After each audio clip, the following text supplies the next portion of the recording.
there's that 5% that do, and that's great for capturing demand, things like SEO, paid ads, things like that. You might get people who are already looking for, in the case of Gong, conversation or revenue intelligence. But really, I wanted to focus on that 95% because what I wanted to do was to earn trust at scale. I wanted them to know us, like us, and trust us. So eventually, when they were in market, we would be the first ones that they call, the first place they go to find a demo, right? So I know that there's a lot of power in getting that mind share. And so I wanted it. I wanted all the attention on LinkedIn for our company.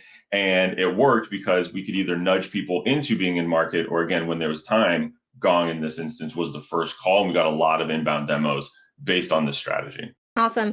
It's kind of similar to here at Goldcast. We really, when I first joined Goldcast about 3.5 years ago, we really started out with a more community first approach, which is, also about building mindshare. We created a Slack community called the Event Marketers Club, and that was my one rule that the sales team can lurk in there, but they're not allowed to sell. They're not allowed to prospect. They can watch the conversation, but the whole point is to create a safe and trusted space for people to engage and talk about some of the problems that they were having, for us to listen, to be a helpful resource, to be that go-to number one place where people ask for help.